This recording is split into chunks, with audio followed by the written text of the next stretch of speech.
আমার নাম অন্তরা। আজকে সেই গল্পই শোনাবো, যেটা শুধু আমার নয়, আমার মতো প্রতিটি মেয়ের, যারা লড়াই করে মাথা উঁচু করে বেঁচে থাকতে চায়। আহারে, আজ আবার অন্তরাটাকে কিরকম মারছে দেখো।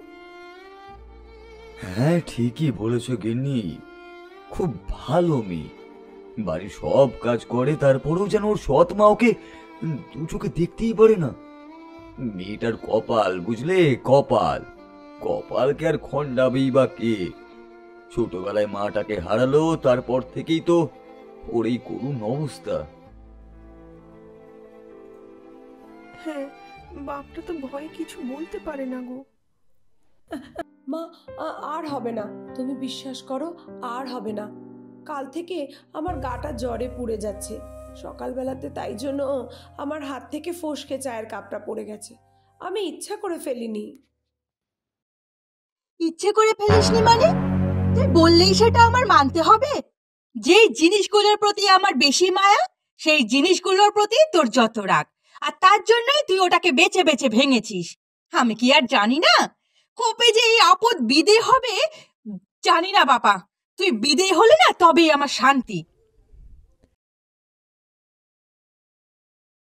সারাদিন বাড়িতে কত কাজ করিস, তারপরে এত রাত জেগে পড়াশোনা করিস, শরীর টিকবে মা? তুমি চিন্তা করো না বাবা, আমি এইটুকু পড়ে নিয়েই গিয়ে ঘুমিয়ে পড়ব। আমাকে ক্ষমা করে দিস, আমি তোর জন্য কিছুই করতে পারি না। সব সব দেখে দেখেও আমাকে সহ্য করতে হয়। জানিস তো, বলতে গেলে একই ঝামেলা। আমার আর ভালো লাগে না। যাতে তুই একটু ভালো থাকিস তার জন্য বিয়েটা করলাম, আর দেখ তোরই এরকম অবস্থা। তুমি কষ্ট পেও না বাবা, পড়াশোনা করে একদিন দেখবে আমি অনেক বড় বিডিও অফিসার হব। তখন তোমার, আমাদের এই মুকুন্দপুর গ্রামের লোকেদের আর কোনো কষ্ট থাকবে না। আমাদের গ্রামটা তখন আলোয় ভরে উঠবে। তুমি দেখো বাবা। দুই হাত ভরে তোকে আশীর্বাদ করি মা, তোর স্বপ্ন যেন সত্যি হয়।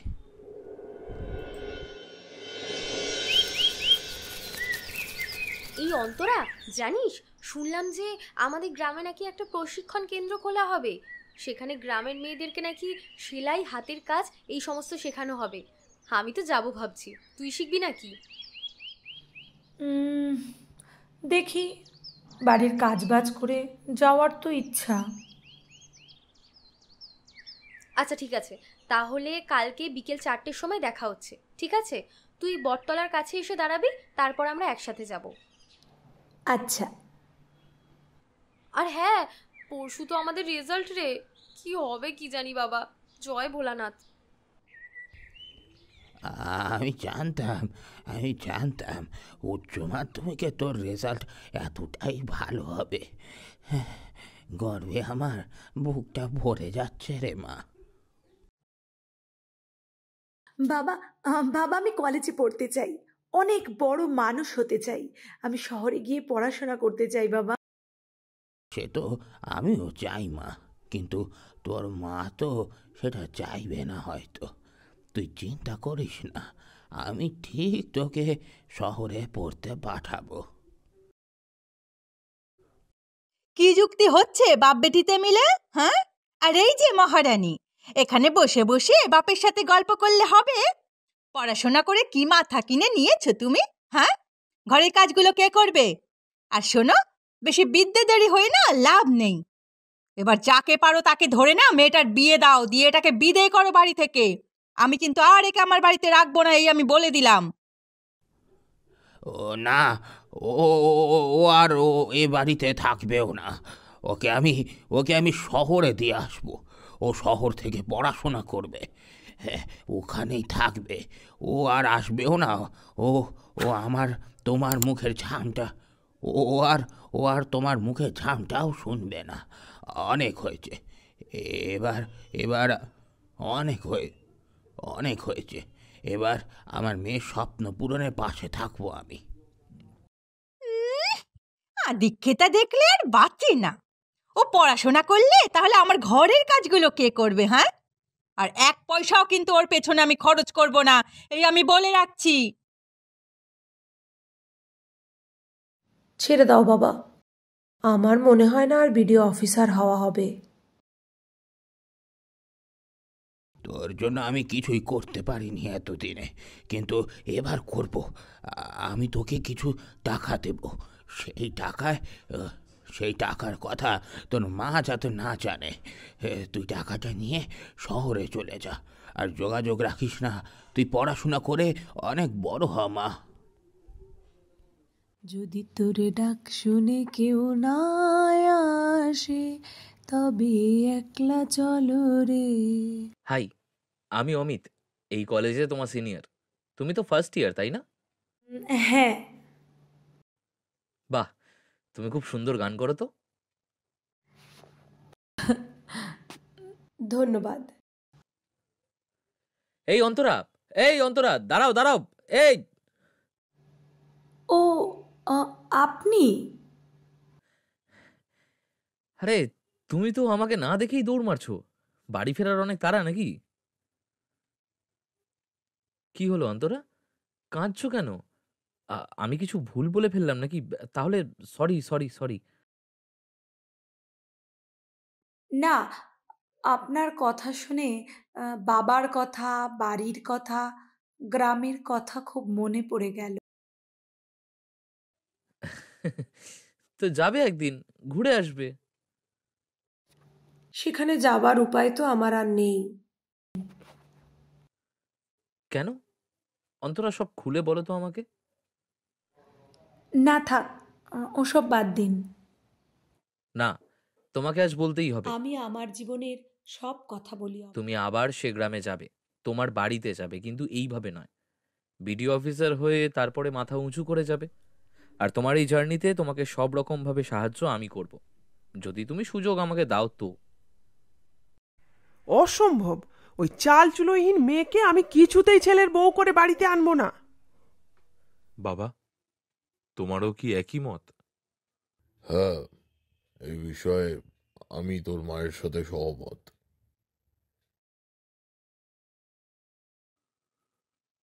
ঠিক আছে, অন্তরাকে তোমাদের মেনে নিতে হবে না। আর যেই বাড়িতে অন্তরার জায়গা নেই, সেই বাড়িতে আমিও আর আসবো না। একটা বাইরের মেয়ের জন্য তুই নিজের বাবা মাকে ভুলে যাবি? অন্তরা আমার জীবনে আর বাইরের মেয়ে নেই মা। ওকে আমি ভালোবাসি, আর ওর মতো মেয়ে হয় না বললেই চলে। একদিন ঠিক তোমরা সেটা বুঝতে পারবে। আমি সেই দিনের অপেক্ষাতেই থাকবো। না অমিত, তুমি আমার জন্য এভাবে নিজের বাবা মাকে ছেড়ে এসো না। আমি জানি বাবা মা না থাকার কষ্টটা কতটা। তুমি ফিরে যাও। তোমার হাত আমি ধরেছি, আর কথা দিয়েছি তোমার স্বপ্ন পূরণ করে তারপরে ছাড়ব। আমাকে ছেড়ে দেওয়ার হলে সেদিন ছেড়ে দিও, আর তার আগে নয়। কিন্তু সেই দিনটার জন্য আমাদের একসাথে দাঁতে দাঁত চেপে লড়াই করে যেতে হবে। তার আগে কথা দাও, কেউ কাউকে ছেড়ে যাব না। কথা দিলাম। আমি তোমাকে আমার জীবনে পেয়ে সত্যিই ধন্য। তারপর আমরা আরও ঘনিষ্ঠ হয়ে যাই। এই ব্যস্ত শহরে ওকে খুব নিজের মনে হতে শুরু করে, আর অমিত আমায় খুব পছন্দ করতে শুরু করে। আমি সত্যি খুব খুব খুশি অমিত তোমাকে পেয়ে। ভগবান হয়তো সব কিছু কেড়ে নেন না। বুঝলাম ম্যাডাম, কিন্তু আপনার পড়াশোনাটাও তো সাথে সাথে চালিয়ে যেতে হবে। ওটি বন্ধ করলে চলবে না। লক্ষ্যটা মনে আছে তো? হ্যাঁ, মনে থাকবে না আবার? ছোট্ট থেকে স্বপ্ন দেখেছি, আমার বাবার জন্য, গ্রামের জন্য কিছু একটা করব, যাতে আমাদের গ্রামবাসীদের এবং আমার বাবার কোনো কষ্ট না থাকে। তার জন্য তো আমাকে লড়তেই হবে। এইভাবে সবই মোটামুটি ঠিকঠাক চলছিল। এর মধ্যে একদিন হঠাৎই অমিতের একটা অ্যাক্সিডেন্ট হয় অফিস থেকে ফেরার পথে। তোমার সব স্বপ্ন আমি শেষ করে দিলাম অন্তরা। যা জমানো টাকা ছিল সব আমার চিকিৎসার পেছনেই খরচ হয়ে গেল। এবার তোমার পড়াশোনা, আমাদের সংসার কিভাবে চলবে আমি জানি না। আমার নিজেকে এতটা অসহায় লাগছে যে আগে কোনো দিনও লাগেনি। তুমি এত চিন্তা করো না অমিত, আমি তো হাতের কাজ শিখেছি, সেই দিয়ে আমি সেলাই করব, হাতের কাজের কিছু জিনিস বানাবো আর সেগুলোকে বিক্রি করব। ও ঠিক হয়ে যাবে একটা ব্যবস্থা। তারপর যেই ভাবনা সেই কাজ, শুরু করি হ্যান্ডমেড ব্যাগ তৈরি করা। বেশ কিছু অর্ডারও পেতে শুরু করেছিলাম আশপাশ থেকে। তারপর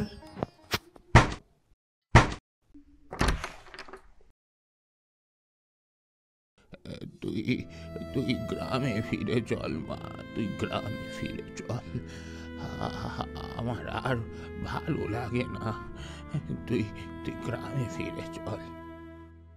তুমি তো আমাকে বারণ করেছিলে বাবা গ্রামে ফিরতে না।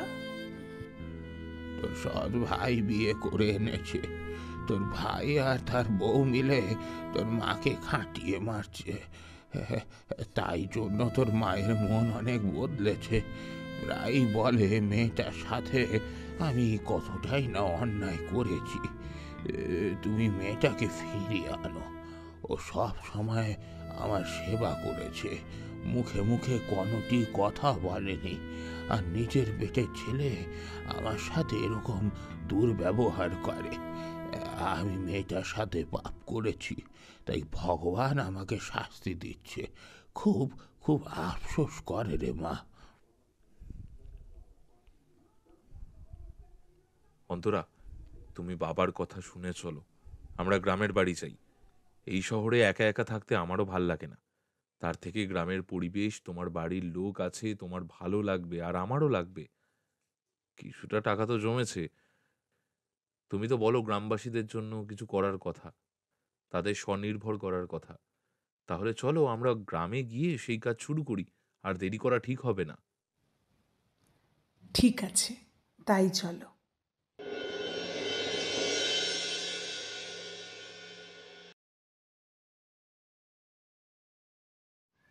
গ্রামে তো ফিরে এলাম, কিন্তু এখানে কি কেউ ব্যাগ কিনবে?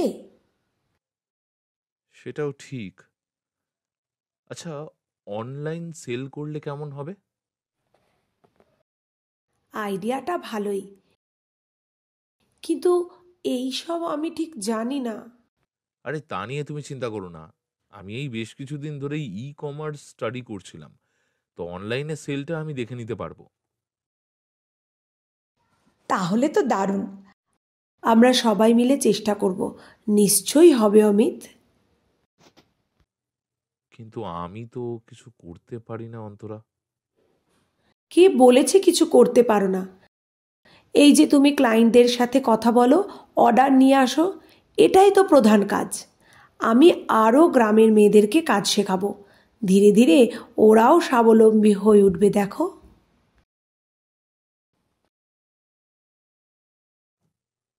আমি জানতাম অন্তরা তুমি পারবে, আমি জানতাম। তুমি বিডিও অফিসার হয়ে গেছো। তোকে কত গালাগালি দিয়েছি, কিন্তু আজ তোর জন্য গর্বে আমার বুক একেবারে ফুলে যাচ্ছে রে মা। তুই তুই তুই অনেক বড় হবি, অনেক বড় হবি তুই। তোকে আমি এই আশীর্বাদই করি মা, পারলে আমাকে ক্ষমা করে দিস। এতদিনে এটা বুঝলাম, দিনের শেষে নিজের পায়ে দাঁড়ানোটা খুব দরকার।